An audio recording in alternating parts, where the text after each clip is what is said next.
VidyaDaan Foundation is a non-profit organization to empower underprivileged children, youth, and also women through education. And now, VidyaDaan Foundation is glad to begin its youth wing called VidyaDaan for Youth, which aims to empower the young generation. We organize various activities under this umbrella to raise awareness among the youth to realize their full potential. The youth wing also organizes and executes various online and also the offline events for the benefits of society. So, coming to this today's topic, building an inclusive future through LGBTQI plus allyship. So many of you wondering what is this LGBT and what it stands for? What is allyship? How can we build an inclusive future through them? So, and some of you even wonder finding the differences between sex, gender, and sexuality, right? So, and even we found it very difficult finding these answers on Google, as the Google the God also gives lots of information which sometimes guide and also misguide us. So, it is very crucial to get the right information from the right person at the right time. So, the right person is here. So, without wasting your time, let me introduce her. She is an Indian Air Force veteran who served the nation as a short service commissioned officer for the Decade in Education batch. Born and brought in Mumbai and later in 2017, she moved to Bangalore and worked as a content manager at the premier marketing firm.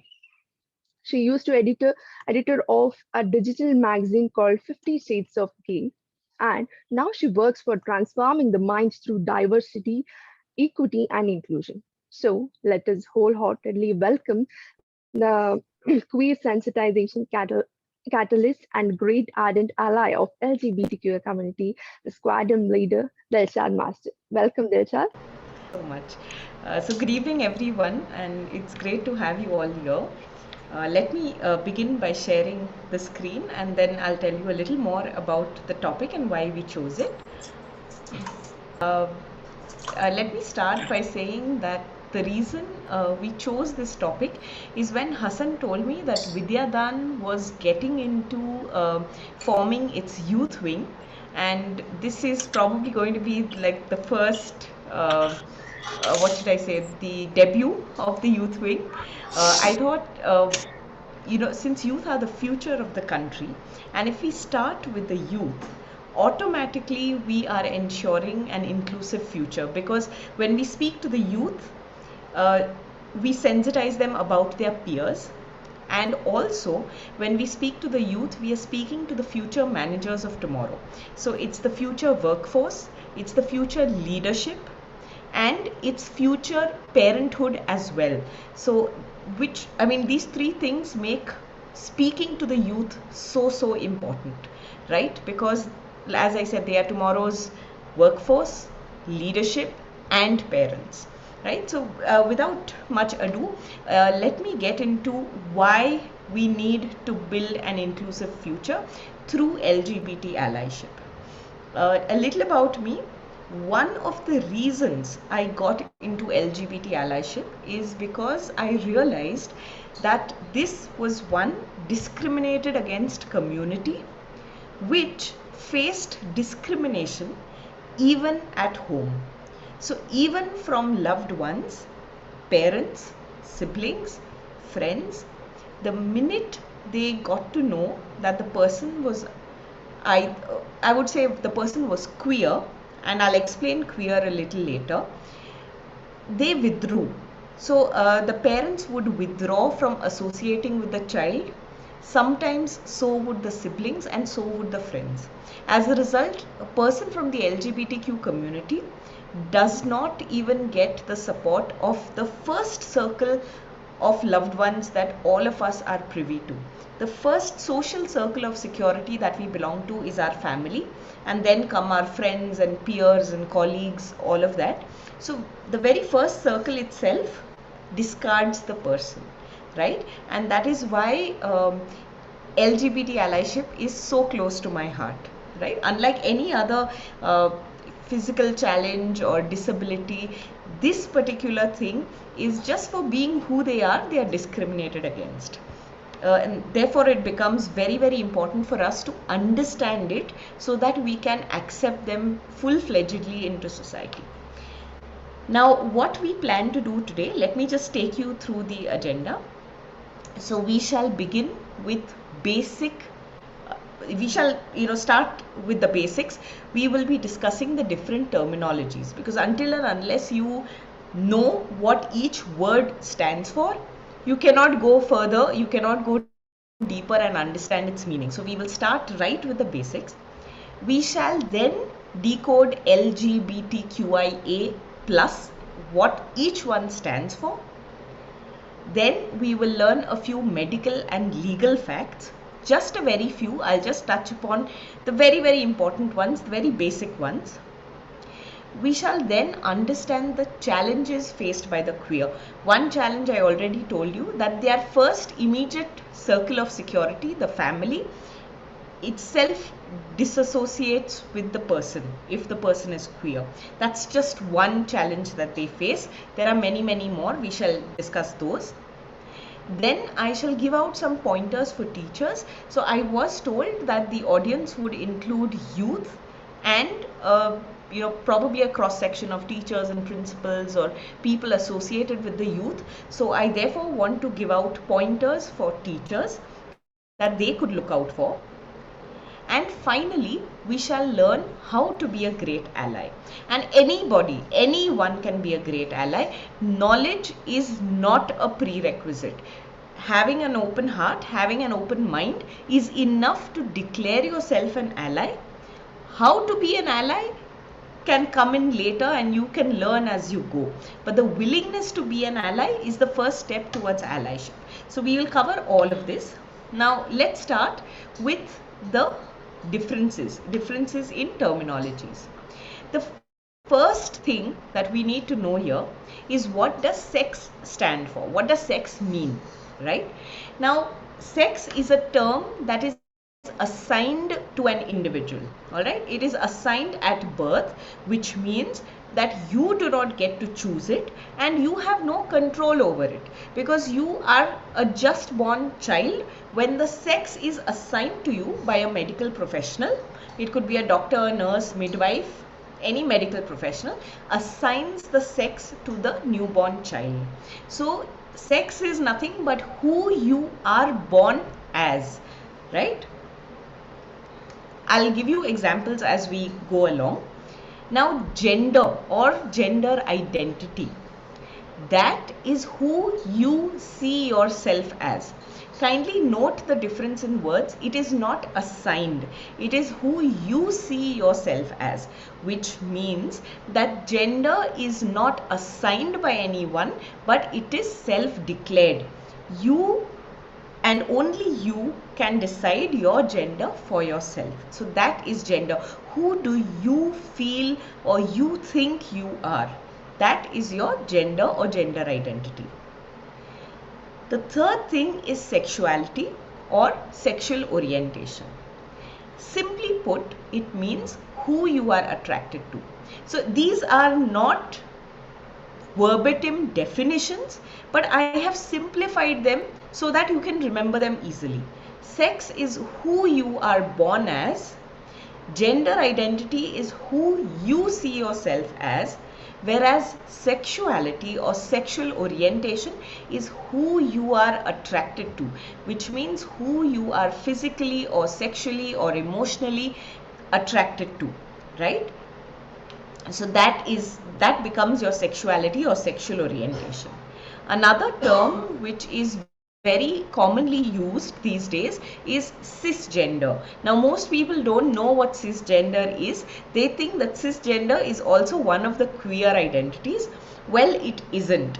Cisgender simply means the sex assigned to you at birth and your gender identity are one and the same.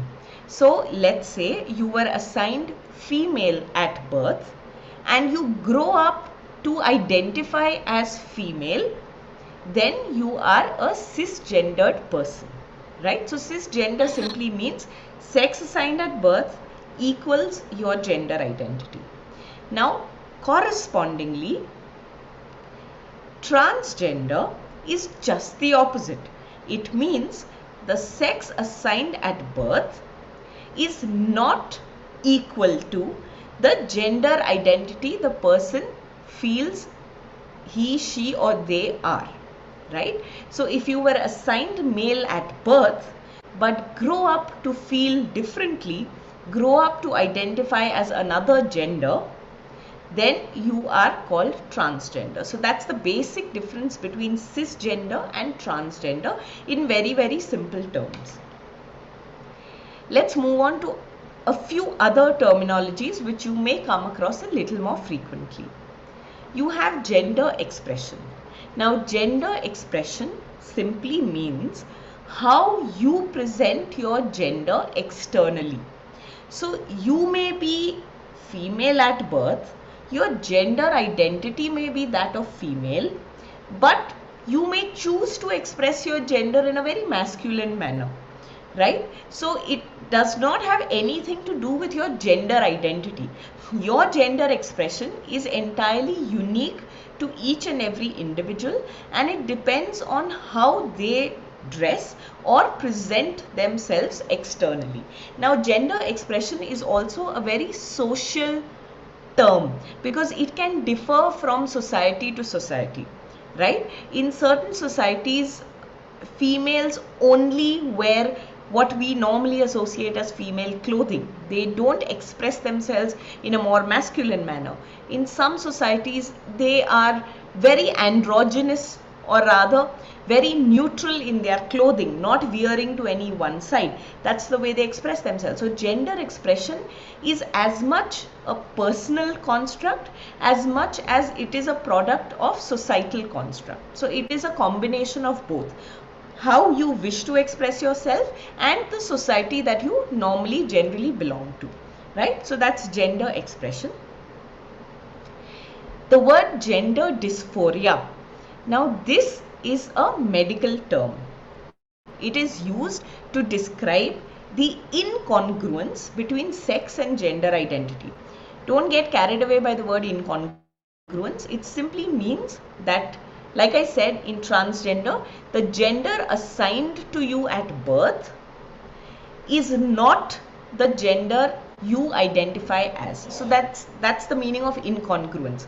When they are not at par, when they are not same, the sex assigned at birth is not the same as your gender identity, and your phase of questioning that, your phase of feeling that dissonance or that disparity between what was assigned to you and who you feel you are, that condition is called gender dysphoria. So it's a medical term. It earlier used to be classified as a disease or a disorder. It is no more, it has been written down, it is no more classified as a disorder. It is just a state of being. Gender dysphoria is just when a person begins to question the sex assigned to them at birth because they do not identify as the same gender. So that becomes gender dysphoria. Gender transition. Now, when there is a dissonance or an incongruence between sex assigned at birth and the gender a person identifies with, and now the person wishes to live their life in the gender that they identify as, that transitioning from the sex assigned at birth to the gender you identify as, that process is called gender transition or gender transitioning, right? So these are some of the most frequently used terms. There are very many more. This is not an exhaustive list, but these are the ones you will most frequently come across when we speak of the queer community. And that's why I started off with this. And as we go along, I will explain each and every part about the queer community. Now, before we start the next section, okay, I'll speak about the genderbread person, and then I just have a small request. So before we start each section, I shall give you about 30 seconds to jot down any questions that may come to your mind about that section, because if you wait till the end of the talk, you may forget what you wish to ask. So I'll give you 30 seconds before we move on to the next section. Jot down your questions in the chat. I'll take all of them at the end of the session, at the end of my presentation, and then we can deal with every question. And Hassan, I request you to keep a note of all the questions so that nothing gets left out towards the end, right? We'll take all the questions together. Now, coming to the genderbread person, most of you might have seen this genderbread cookie, right? And it's called the genderbread man, this particular cookie. Now, in order to sound more inclusive, here we call it the genderbread person, and this is just a small animated sort of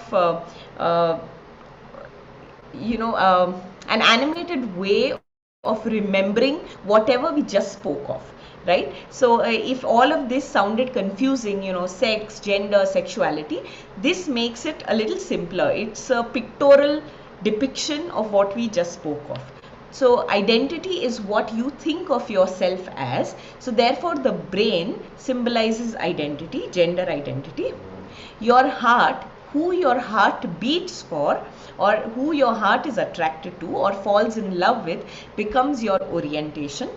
And your genitalia is your sex, because sex assigned at birth is largely based on the genitalia that the medical professional sees and assigns the sex, right? So you have sex, orientation and identity. And if you look at this portion, which is the external portion of the genderbread person, that is expression that we spoke of. If you remember, I said gender expression and gender identity have nothing to do with each other. You could identify as one gender and express yourself or dress yourself or socially present yourself very differently. So gender expression is completely external. Therefore, it does not find any arrow on the body of the genderbread person, but it's external to the genderbread person. The other three find significance within the body of the genderbread person. So brain for identity, heart for orientation, genitalia for sex. Now, if you look down below, you will see the same thing that I spoke about. We'll start with biological sex, this purple line. Sex, there are only three types of. There is male, there is female, and there is intersex. Now, male and female can be clearly demarcated through the genitalia. Intersex is when a child's genitalia, chromosomes or hormones are not clearly decipherable or cannot be clearly demarcated into the binary of male and female. Binary simply means two, right? So when you cannot classify it as either male or female because of indecipherable genitalia or chromosomes or hormones, then the child is assigned intersex at birth. Remember, the word here is intersex, so it is assigned at birth. It has nothing to do with gender identity. I'll explain even that a little later. Now coming to, let's look at gender identity. Gender identity, again, on the two sides of the spectrum, you have man and woman, so you have the binary, and then you have an entire spectrum in between. One of the terms in between can be gender queer, when a person does not wish to associate with the binary of man and woman. Okay, they may call themselves gender queer or gender fluid, or they may call themselves transgender non-conforming, right? Non-conforming simply means I do not wish to conform to one of the two. That is, I don't wish to conform to the binary. I don't wish to call myself trans woman or trans man. I am trans non-conforming, right? So that is also a gender identity, right? Now coming to the sexual orientation. Sexual orientation on one side could be entirely heterosexual, where a person falls in love or is physically or sexually attracted to the opposite gender, that's heterosexual. The other side of the spectrum is where a person is physically or sexually attracted to a person of the same sex, and therefore it is called homosexual. But even that is an entire spectrum. Somewhere in the center you have bisexual, and all along the spectrum you have different sexualities. right? We will talk about a few of those sexualities in the slide coming up, but what you need to remember here is sexuality is an entire spectrum. Don't go by only the 3 words mentioned over here. This is just the center point. It's an entire spectrum. So you have your 2 ends, you have the mean point that's mentioned over here, and then you have other identities along the spectrum. And finally, you have your gender expression. So gender expression, I said, has nothing to do with your gender identity. Gender identity could be that of a woman. You could be very masculine in your gender expression, or vice versa. You could identify your gender as man or male, and you could be very feminine in your gender expression. So gender expression is, I told you, a sum total of your personal and societal constructs, right? So that's gender expression. I hope this genderbread person makes it a lot clear as to what all we spoke of earlier. Let's move on to decoding what each one stands for. Now, could I request, this is something most of us have heard of. Now, before I begin to explain each one, can I ask you guys to, let's have it a little more interactive. Please feel free to unmute and speak up. What does L stand for? Anyone? Lesbian. Lesbian. And what do you understand by lesbian? To females having attraction towards other female. Perfect. So yeah, that does your L, that explains L. What does G stand for? Gay. Correct. And what is gay?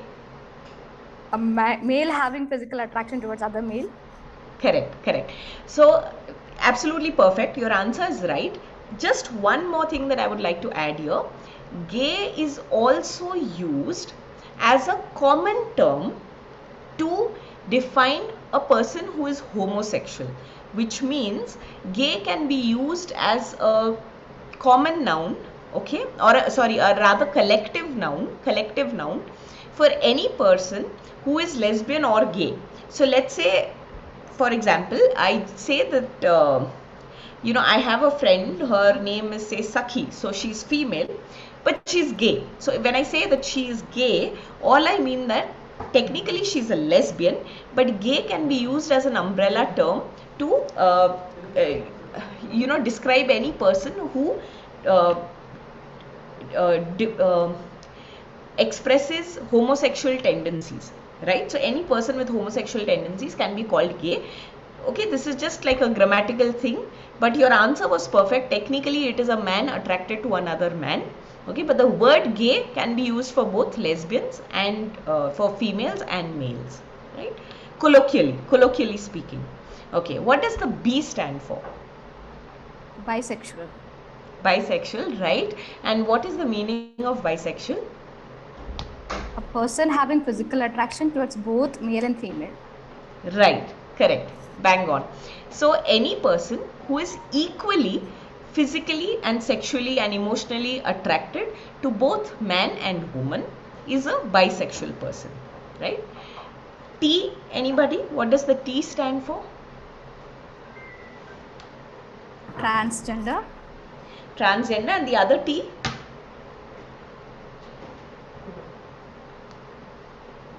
Okay, no worries. So one T stands for transsexual and the other T stands for transgender. Transgender, I have already explained, is when the sex assigned to you at birth differs from the sex or differs from the gender that you grow up to identify as, right? So if it is in dissonance or incongruence, you are termed a transgender person. Transsexual, on the other hand, is now considered a derogatory term and is not normally used. It used to be used previously, but only in medical parlance, because it uses the word sex. So it is transsexual, which means, again, I said the word sex is assigned and not self-determined, and therefore transsexual is no more used in vogue.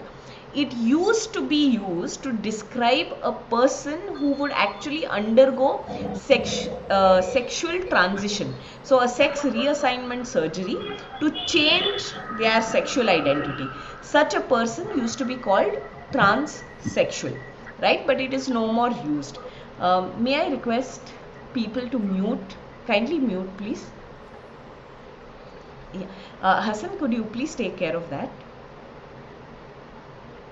Right, yeah, thank you so much. Oh, I'm so sorry. Just a minute, let me see if I can, yeah, okay. Okay, what does the Q stand for? The two Qs, there are two Qs. Any idea what they stand for? Anyone? Queer. The two Qs? Sorry? Queer. Queer. Yes, you're correct. One is queer. What's the other Q for anybody? Okay, the other Q is for questioning.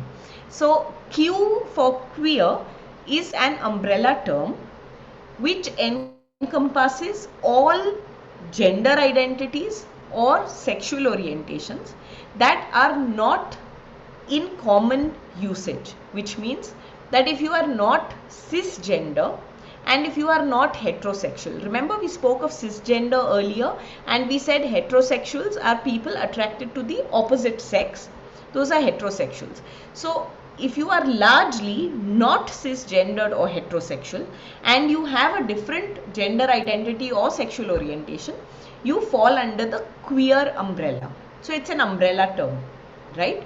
And queer is a complete spectrum which has under it different sexualities, different identities, all of that, right? Queer earlier used to be used as a slur or as an abuse to someone. Calling someone queer was a derogatory term. But later on, when the queer community stood up and fought for its rights, they reclaimed that word and now they associate the word with a lot of pride, so they say, okay, I am queer and I'm loving it, so earlier it was what was a slur has now become a proud identity for themselves. So that's queer. The other Q stands for questioning. Questioning simply means when you are undergoing that phase of discovery for yourself, whether you are straight, whether you are gay, whether you associate your gender identity with the sex assigned to you, when that struggle is going on within you, that phase is called the questioning phase, right? So this is not to be confused with people saying, oh, my child is just going through a fad, or it's just a trend these days to say that you are gay. It is not that phase we are talking about. There is a lot of internal turmoil that a person goes through when they are questioning their gender identity and sexual orientation. Please don't confuse it with, oh, it's just teenage phases. It's not that, right? The I we have already discussed. Can anybody quickly tell me what the I stands for? Intersexual. Correct. So what is intersex? We spoke about it. Anyone? What's intersex?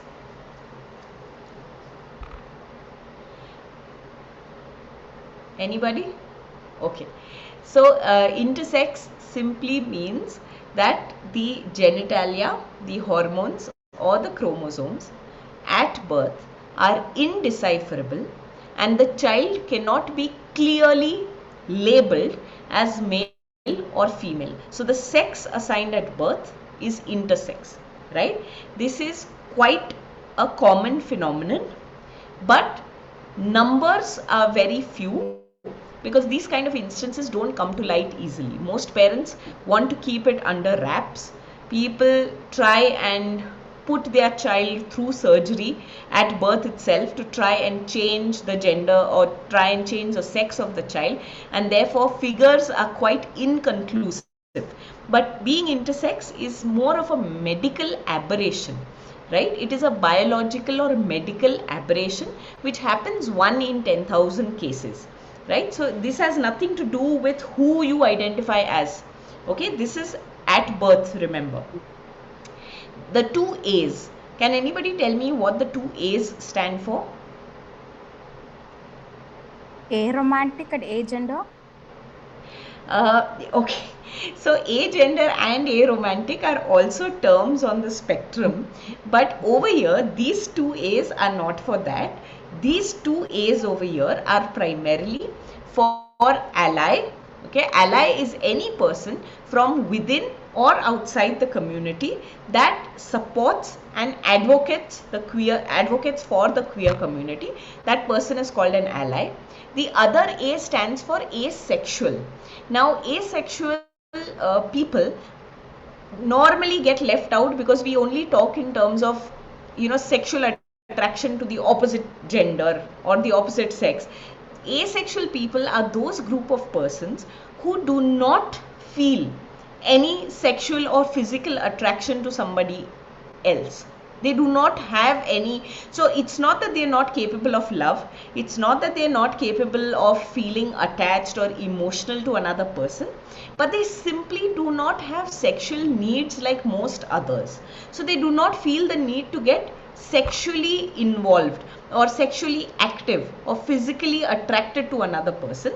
They are largely people who love out of emotions and with their heart, but they do not feel the need for any sort of sexual intercourse or sexual attraction. So that's asexual, right? The other I said A stands for ally. So A and A. And what does P stand for? Anyone? Pansexual. Pansexual. And could you explain pansexual? Pansexual is a person who sexually gets attracted to anybody. Yes. Anybody. Absolutely, absolutely. So the prefix pan normally means it spans everything, right? The prefix pan itself, so it could be pan continental or whatever. Pan can be used as a prefix to many things, and it simply means everyone. Now coming to medical facts, first and foremost, homosexuality is not a disease or a disorder. Please write that in bold in your head and keep it very, very, very clear. It is not a disease, it is not a disorder, it is not a phase, it is not a fad, it is not a trend. Homosexuality is very, very intrinsic, which means it is very internal to a person, right? Who they are attracted to, who they fall in love with, who they feel sexually magnetically attracted to cannot and is not determined by genetics. It is not determined by whether the person has just grown up in a girls' school or a boys' school or has been in the company of one particular gender or the other. It has nothing to do with that, right? It is extremely intrinsic to a person, and therefore it is not a disease or a disorder. This is the first most crucial and critical point that everybody needs to remember. Secondly, you don't have to be born intersex to be transgender. So again, I am repeating the difference. Intersex is a medical anomaly or an aberration, a biological aberration in the body of a person, and it can be identified at birth. So instead of clearly discernible genitalia, which slots you either as male or female, you may not have clearly discernible genitalia, or you may have an extra pair of chromosomes, or your hormones may be indecipherable, and that makes a child an intersex child. Transgender is when you grow up and you self-determined gender identity differs from the sex which was assigned to you at birth. Then you are transgender.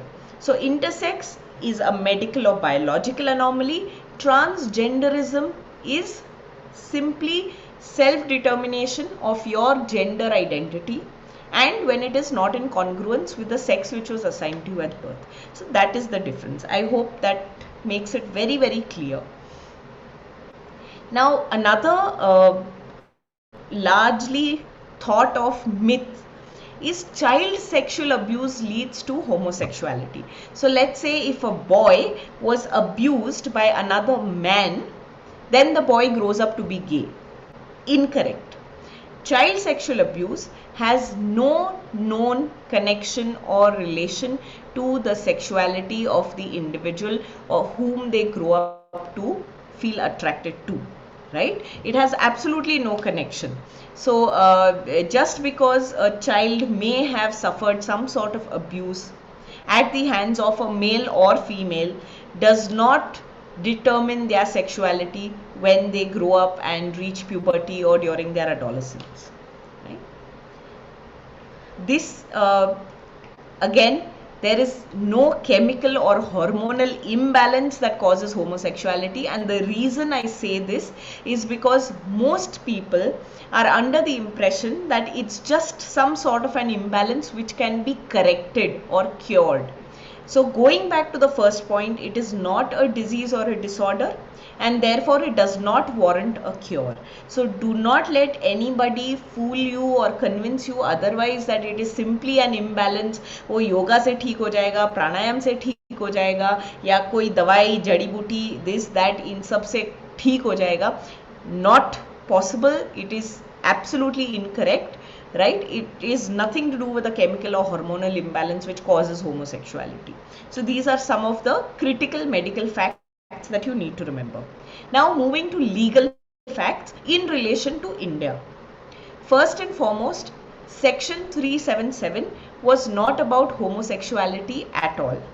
And the reason I say this is because Section 377 was introduced by the Britishers somewhere in 1860, and it said acts of an unnatural order.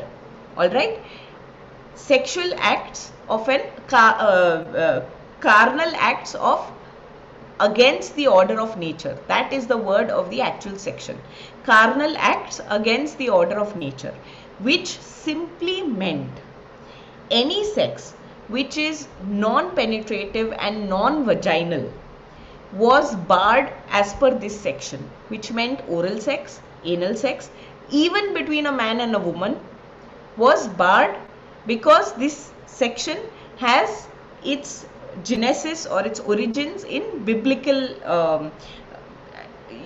because they believed in the Bible and most of their rules and laws were dictated by that. They brought in this, that sex is or intercourse is only to be for reproductive purposes and reproductive purposes alone and not for pleasure, and therefore this section was brought in.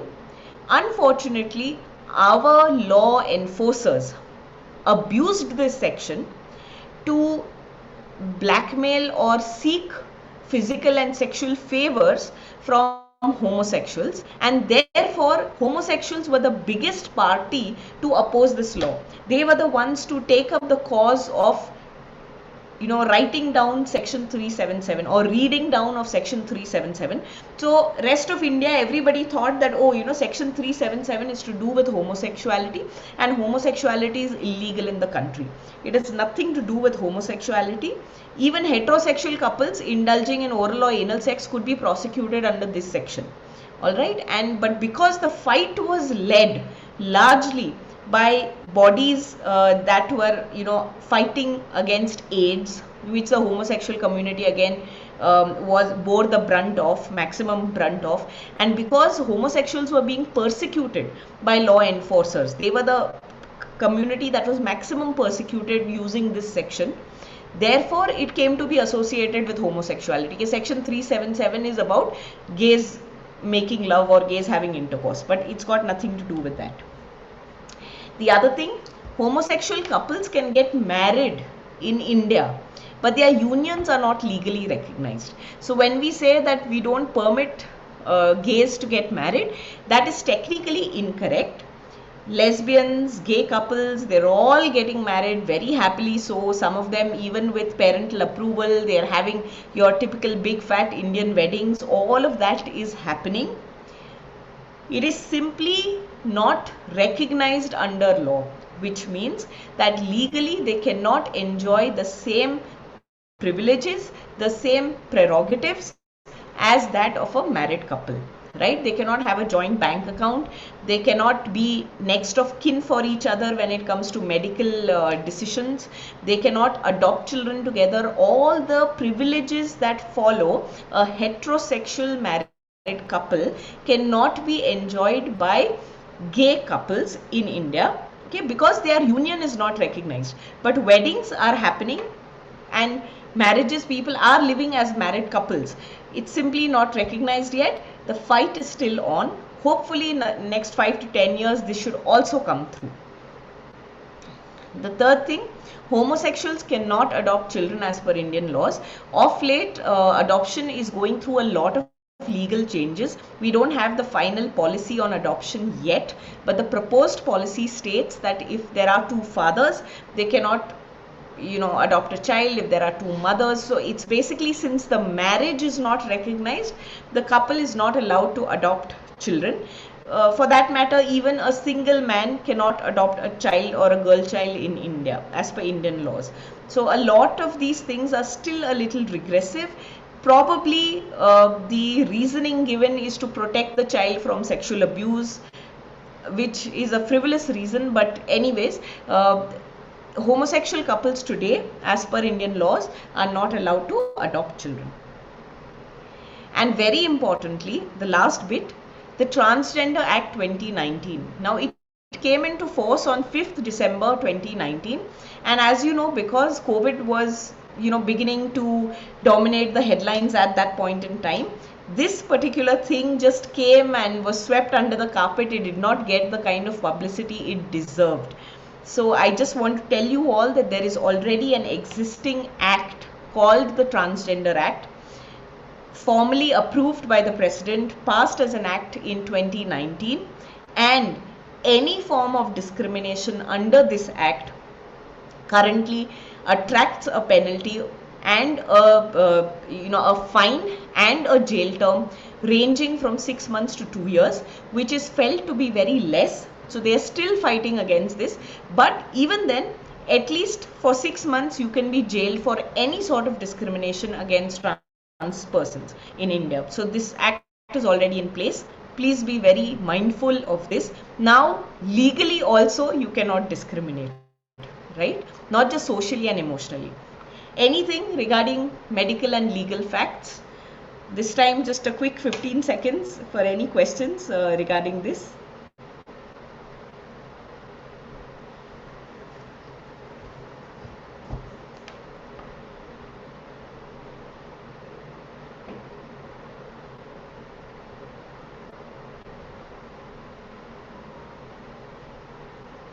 All right.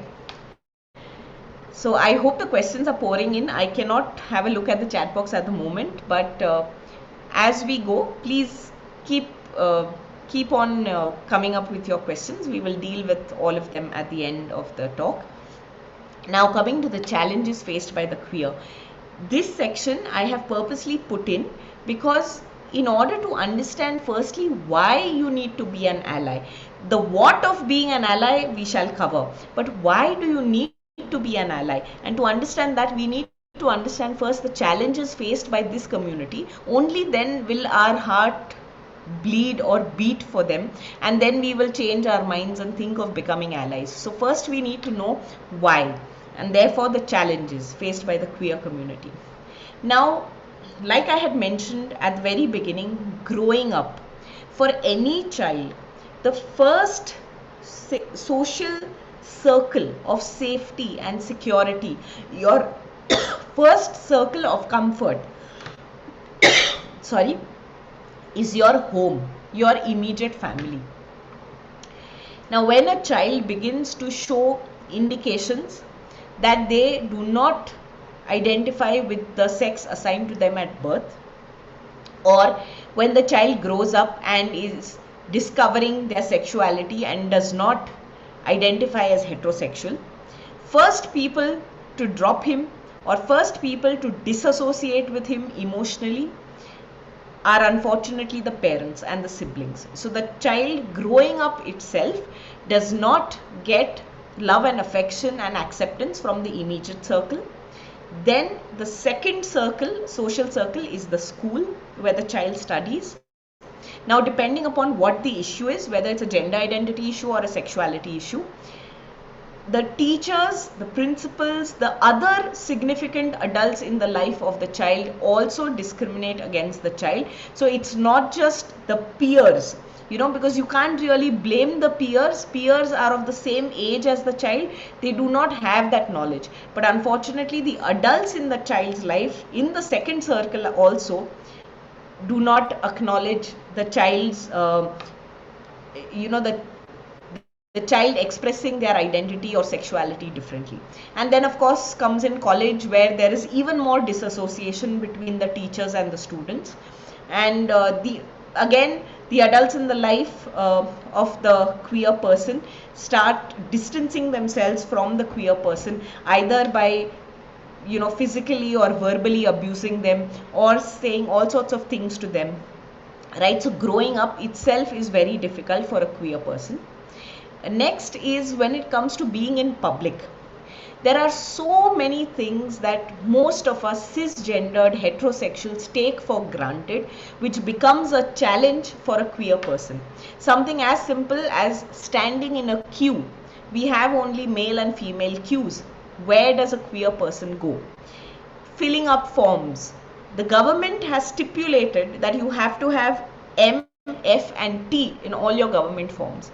It is still not followed, not just in government forms but in private forms. So something as simple as filling up a form poses a challenge to a queer person.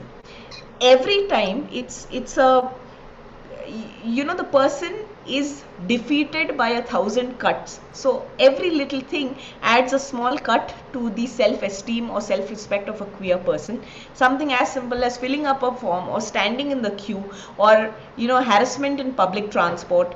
Okay, these kind of things keep affecting the psyche of the queer person at all times. Public establishments, right? So when you have to go shopping, what section are you shopping in, or how you are treated if a trans person walks into, let's say, a lingerie store, okay, or even in general, even in the marketplace, the way people view you, the way people move away from you, physically distance themselves from you, make faces, gossip about you, all of that. So when you enter a public establishment, you go to a hairdressing salon, a parlor. The reason I mention these small things are because these are small for us. These are so taken for granted for us that we do not even realize what kind of a challenge they pose in the life of a queer person. Every little thing that we take for granted, for them becomes a challenge. And therefore, I reiterate that this is not a passing phase or a fad. In order to assert your gender identity, if it is not in consonance with your sex assigned at birth, is a very difficult task for the person to go through as well. So it is not something ke fashion ke liye kar raha hai ya pagalpan kar raha hai. If the person is going through that kind of abuse in all quarters and still keep saying that I am a woman, I am a trans woman, or I am a trans man, you can imagine how innately it comes to that person. In spite of everything, if a person asserts, it cannot be a passing phase or a fad. The other one is choice of career or profession. Most people think that you find gays only in glamorous professions, only in photography, modeling, in the film industry, all of that. It's quite the reverse.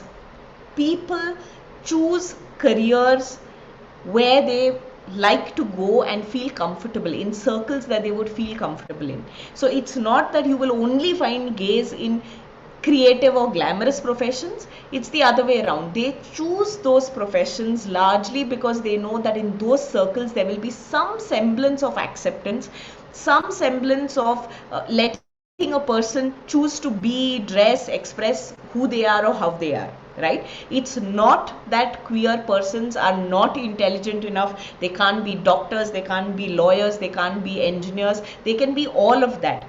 But the problem is when they look at, let's say they do engineering, but they have to work in a very male dominated profession where they will be pulled down again. that's when they choose to go in for a profession where they might be a little more acceptance, right? So that's the reason even the choice of career and profession is dictated by the amount of social distancing they face from people. Yeah, sorry. Now, personal life. Now, after, let's say, studies, after a job, after all of that, coming to the personal life, parents pressure the person to get married. Normally, parents consider, marriage is a solution for everything else. You'll get married, you will feel fine, you'll be okay. Let's just get you married, nobody will say anything, everything will be swept under the carpet and forgotten. What they don't realize is not only are they ruining the life of their child, but they are ruining the life of someone else's child also. The daughter-in-law or the son-in-law that they bring in, their life also gets ruined when after a few years you undergo a divorce. That person gets the tag of a divorcee for no fault of theirs, right? And even if there is no divorce, the person lives a very unhappy marital life. There could be cheating at both ends because obviously they are not happy with each other. So there is a lot of agony which you put two people in, just by insisting that marriage will solve all your worries. So there is the pressure to get married. Once the persons are married, then you say now have children. Again, you're putting not just the two people in the couple but also the children into a quagmire, So all of these pressures add on into the life of a queer person. Now, after all these challenges, you can only imagine the mental state of such a person. Right from childhood, the person has been facing discrimination. So the person is constantly clinically depressed, feels lonely, feels isolated, because like I said, the very first circle of security is not with them. There is a sense of self-loathing. You hate yourself for who you are because nobody loves you the way you are. Nobody accepts you the way you are. So you might end up self-loathing, or you might end up even self-harming yourself, right? And that self-harming gradually grows into thoughts of suicide, into attempts of suicide, and some of those attempts could ultimately end up being fatal. Also, the other side of the spectrum is excessive aggression. So because of feelings of loneliness, a person or because of a feeling of discrimination, a person develops a defense mechanism, and that defense mechanism is attack is the best form of defense. So before somebody says anything, I might as well be rude, I might as well sound snobbish, I might as well sound too proud, so that you don't talk to me, or you don't, like, I will insult a person before the person insults me.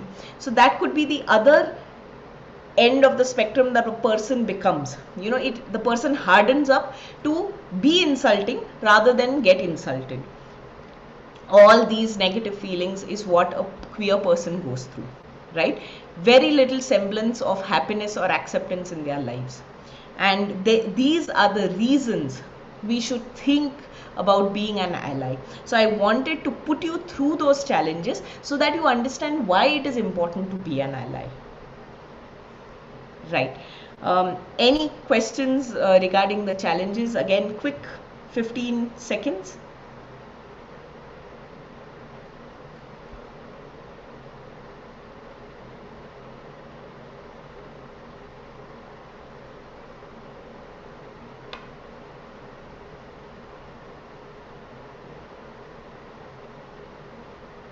All right. So 15 seconds are up, and I really hope the questions are coming in. Now, having seen the challenges, why pointers for teachers? One, teachers of course could also be parents, so it helps in that sense as well. But teachers are also parents to many more kids than only the ones that they biologically produce. So while your parents only look after 1 or 2 or 3 children that they have, a teacher looks after 30, a minimum of 30 children every year, over and over and over again. In, let's say, a lifetime of 20 or 25 years of teaching, you can only imagine how many children a teacher has. And therefore, pointers for teachers are so very important, because when a child is not accepted at home, The second circle of significant adults are either the grandparents, if the child is lucky to have the exposure to grandparents, or every child has exposure to teachers, and therefore pointers for teachers becomes equally important, right? And now what do teachers need to know? First and foremost, the teacher needs to know that there is a difference between sex, gender and sexuality.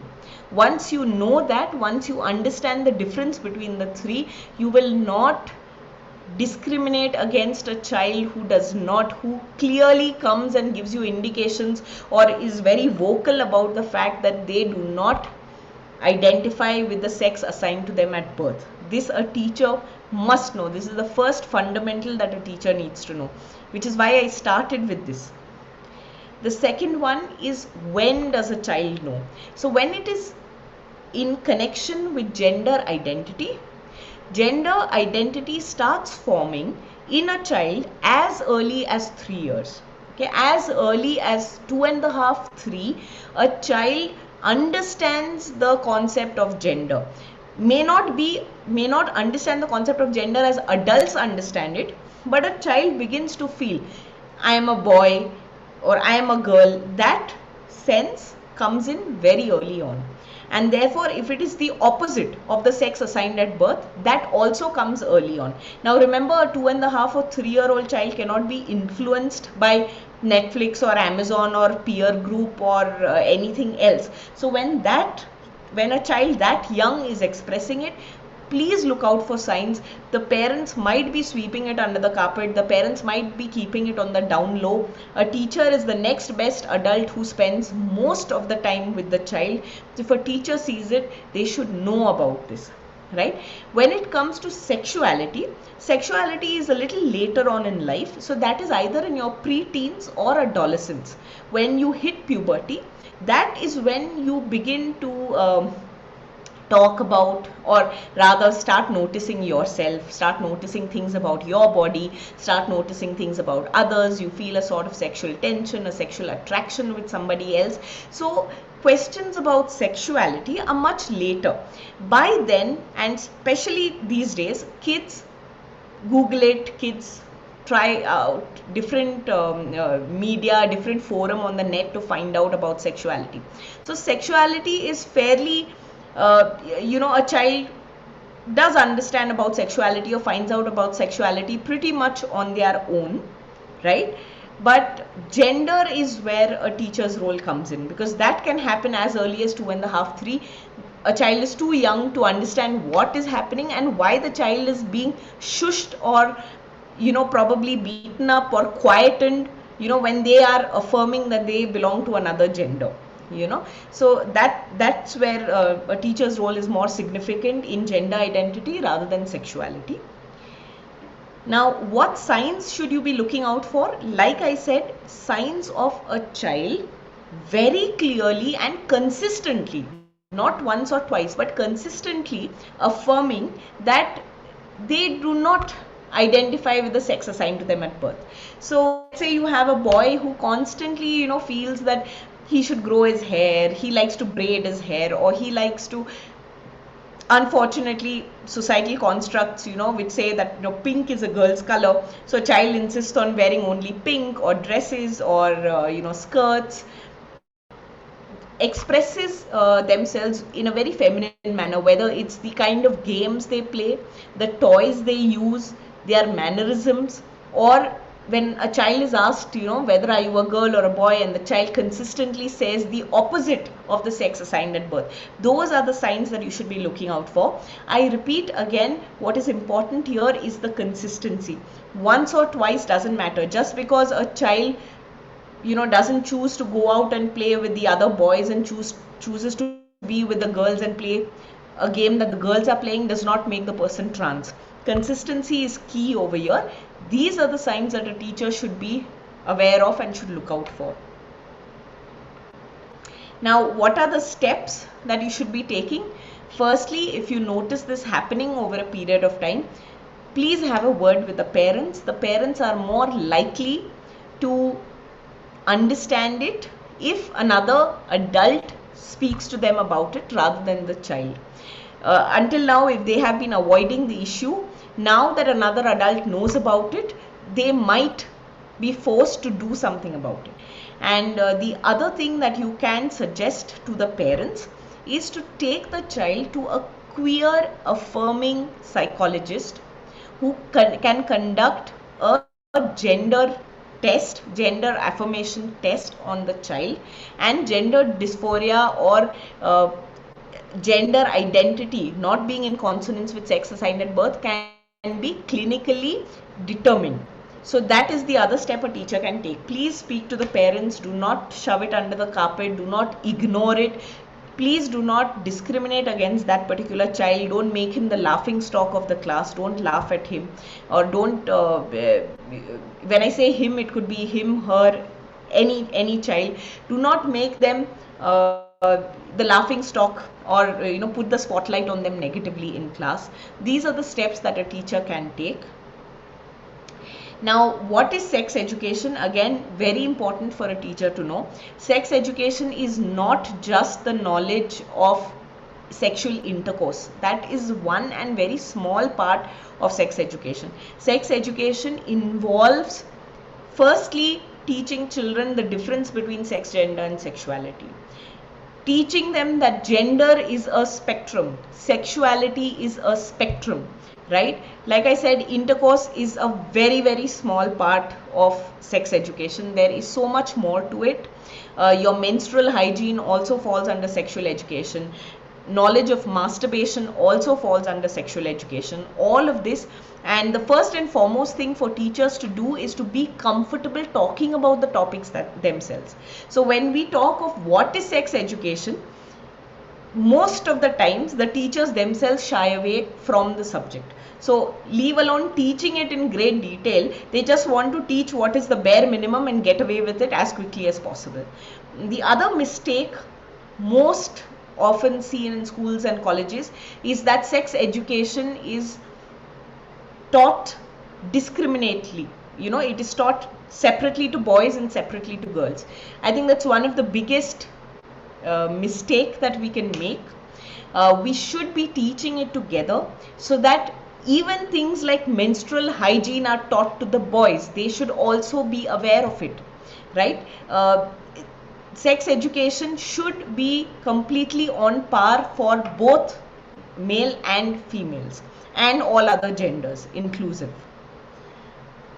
Now, what should you speak about to the students? I think I already covered that. So sex education is a lot more than just physical or vaginal penetrative intercourse. The other thing that you can be very mindful of is to not attach moral or religious biases when talking about sex education. So a lot of sex education in most schools is taught with from a moral standpoint. This is acceptable to God, this is not, this is right and that is wrong. Sex only with one partner and only with the husband is right, and sex with anybody else or premarital sex is incorrect. So a lot of our sex education is very morally biased, and therefore it is very important that teachers themselves don't bring in their personal bias when they are talking to children about sex education. So that's the first thing you need to remember. Forget about the theory, forget about the knowledge that you are supposed to give them. Try not to bring in your own biases into the sex education that you impart to students. And finally, how do you ensure and secure your students' future? First, by helping your student bring back self-confidence into the person. I've already shown you all the places and all the areas that a child undergoes discrimination, starting from home. Even if one person, one significant adult in that child's life, and that role falls onto the teacher if the parents are not supportive, even if one significant adult believes in the child, shows confidence in the child, that child can really blossom. That person will be grateful to you for the rest of their life. You may actually be saving a life. Forget about where or how or what he does going forward and how they make a career, but the first thing is that they don't lose their life. if the teacher is caring, supportive and understanding of this particular issue. So first thing is to save their life before you think of even making their life. And secondly, of course, once you understand these things, please try and inculcate that among the peer group that the person is in. Speak to the peers about not bullying that person, not hazing the child, not being discriminatory against that particular child, and try and bring awareness among all your students about this situation, right? Not about that child in particular, but about the situation in general, so that they are more accepting of their classmate, and that will again enhance the confidence, the feeling of acceptance and love that the queer person feels. Now, the final section, being a great ally. I won't take a break here. I think we'll just continue. You can keep adding your questions in the chat box. Right. Like I said, first thing, minimize your physical discomfort. We spoke about this when I spoke of sex education. Please know your internal biases. Please know where you stand on the subject and your issues, because physical discomfort is the first thing which is very palpable, which is very clearly evident to the opposite person, right? When you show any sort of physical discomfort, person will never come and open up to you, right? So be very mindful of it, and please, could we please mute Amrit? Yeah, thank you. So be very mindful of that and minimize your physical discomfort when dealing with queer persons. Next, use the name and preferred pronouns of the person. I shall come to pronouns a lot more in detail slightly later, but a person who is transitioning or a person who has a gender identity dysphoria may not wish to associate themselves with their birth assigned name, right? Because they feel differently. They feel their gender is different from the name, which is a very masculine name. If they feel like a female, they would like to take on another name, and vice versa. So please use the name that the child chooses for themselves, and of course the corresponding pronouns. So that is very important to be a good ally. Never ever ask intrusive, personal and anatomy related questions. Now this is a mistake that most allies make, saying, I am asking out of genuine curiosity. I am asking not to make fun of the person, but I genuinely want to know, and therefore I am asking. Please remember that your curiosity or your quest for knowledge need not be satisfied. The onus of educating you or giving you that knowledge should not fall on the queer person.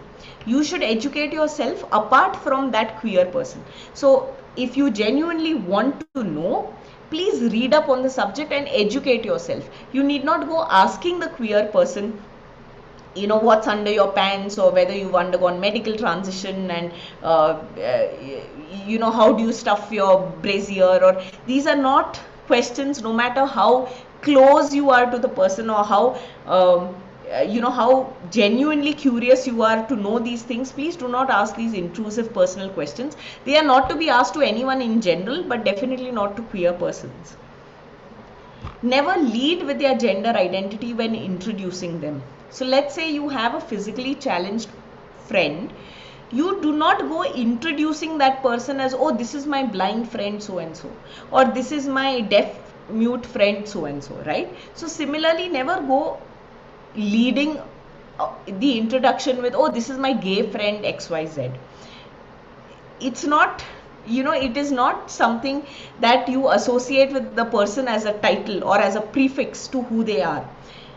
Even a queer person can be much more than just their gender or just their sexuality. So please do not go introducing in your rush, in your enthusiasm to show that you are such a great ally and you are okay with your queer friend. You try and introduce that person as being queer just to show that you are very okay with it, or you are very cool with it, and you end up insulting the person in a way by introducing them as, oh, this is my gay friend so and so, this is my lesbian friend so and so. Please don't do that. Do not advise about parents' worries, siblings' woes, or their future. So a lot of significant adults in a queer person's life try to psychologically or emotionally blackmail them into saying things like, you know, by being like this, you're making your parents feel miserable, you're spoiling your chances of your sister getting married, why are you doing this, see, look at your father, he had a heart attack, or your mother has socially cut off from everybody else because she feels that she can't show her face to others. Don't try to put these kind of pressures. Like I said, they are already into a lot of, there's a lot going on in their mind and heart that they are dealing with. They don't need another significant adult pressurizing them in these sort of ways. And it's not that they don't think about it. They are also very mindful of it. It's just that they can't help themselves from expressing who they are. Next, do not try to matchmake. Again, another very oft repeated mistake. You know, you're gay. I know a cousin of mine who's also gay. Let me introduce the two of you. Just because two persons are gay does not mean that they will see eye to eye and that they will get along, and therefore, and gives you the right to matchmake. Just because you know two queer people in your life, you don't have to play matchmaker. Never body shame anyone, and I say anyone over here because it has nothing to do with being queer. Body shaming, whether you're too thin, you're too tall, you're too short, you're too fat, you're too dark, you're too fair, please don't body shame anyone. Queer notwithstanding, body shaming is not a great thing to do as a friend or as a responsible adult. Use humor appropriately. Again, these are very common guidelines, not necessarily to do with the queer. In our country, we have a lot of religions, a lot of castes, a lot of creeds, and we are mindful when we use humor, not to infuriate any particular caste, right? Similarly, please use humor appropriately when not just when queer people are around, but in general. Humor should be used in a way where it is clean and clear and does not offend anyone. Never reveal a person's identity or secrets to anyone, even if you are not using their name. So it's not that, oh, but I didn't tell the name, right? So it doesn't matter. I mean, I can talk about the person as long as I'm not using their name. Please don't do that. The point is, even if you've not revealed the identity, but let's say the person, you know, through Chinese whispers gets to know that he or she or their story was being spoken of, they will never be able to trust another person again. And I've already emphasized how much even the presence of one supportive adult means to a queer person. So please don't go spreading their stories or the secrets that they may share with you, even if you've not used their name. Their secrets should stay with you as long as they decide to come out with their life story. Educate yourself, investigate your own biases, speak up when you see injustice, hazing, or shaming. Now, investigate your own biases is not something that you can Google. That is not something that will come, any search engine in the world will be able to throw up answers for. That is something completely personal, left to each individual. In order to get rid of your biases, you have to first know your own biases. So please investigate your own biases in your own time, in your own space, and now understand that if these are your biases, what are the facts against these biases and how you can get rid of those facts, right? This is not something you can Google. You will only have to Google yourself internally first.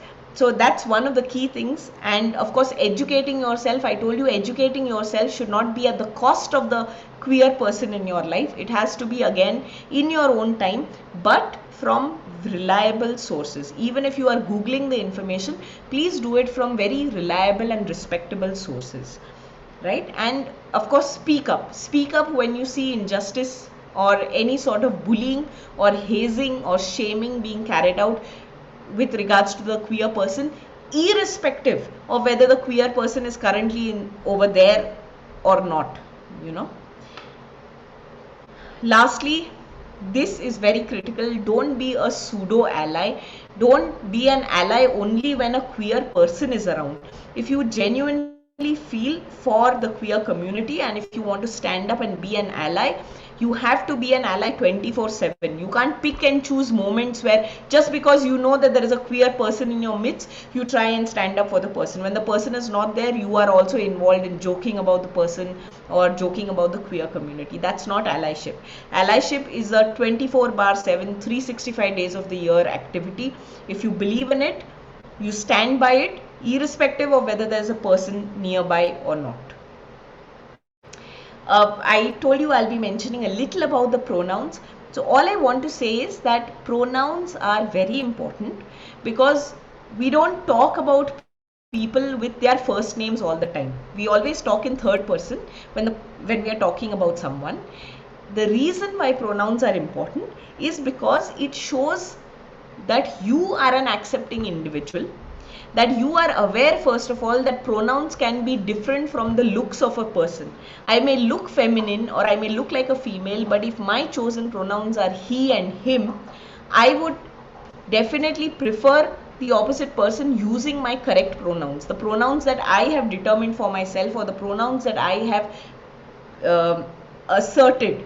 You know, if I say that I am he or him, you have no right to question it, you must use it. And therefore using the right pronouns also adds to the self-esteem, self-confidence and the love that a queer person feels when you address them correctly. Right? So not just the name that the person chooses, but also the pronouns. Now this over here that you see again is not a comprehensive list. There are many pronouns and they are ever evolving, but this is largely a few of the common ones. You know, of course you have she, her, he, him. They, them is normally used by gender queer, gender neutral, trans, non-conforming persons. There is ze, her, zer. Lots others as well, but these are the common ones. Suffice to say that as long as you know how to use they and them, that's good enough. If a person says they have another set of pronouns, then you need to use those. They and them over here, let me just clarify that they are always used in the plural. So you may be speaking of one person, but it said that they are speaking. So even if, let's say, one XYZ is speaking, you say they are speaking, you don't say they is speaking. So that's just the grammatical usage, but the significance of pronouns is that critical. It adds to the self-esteem of the queer individual. And finally, not just to be an ally, but to be an upstander in the community, you need to deepen your knowledge. And why you should deepen your knowledge, I have already told you the challenges faced by the community, which gives you enough reason to really go into details and deepen your knowledge on the subject, not at the cost of your queer friend. The deeper your knowledge, the stronger your conviction to be an ally and to be a consistent ally, and greater the courage to fight for the community. The more you know, the more you can negate anything being said about the community, anything wrongly being associated with the community. You will have the courage if you have the knowledge to fight that. And then automatically, because you know that you are factually and scientifically and medically correct, you will have that much more conviction, not just of being an ally, but of, you know, fighting for the cause. And last but not the least, don't just be a bystander. Don't let things go out of hand in your presence. Please start to be an ally and be an upstanding ally. Just don't be a pseudo ally. Believe in it very strongly. Learn about it. Have the courage of conviction to fight for it and be an upstander. They really, really need our support. The queer community really needs all the support that we can give them. Lastly, these are my contact details. If any of you wish to know about my social media handles, you can just scan the QR code. This is my email ID and my number. I also counsel parents and people from the community if anybody wishes to reach out for that, or for speaking or training opportunities as well. So that's largely it. I shall leave the last slide on for a while in case any of you are interested. with this, my talk comes to an end. Hassan, I'm open to questions if there are any. Yeah, that's about it from my side.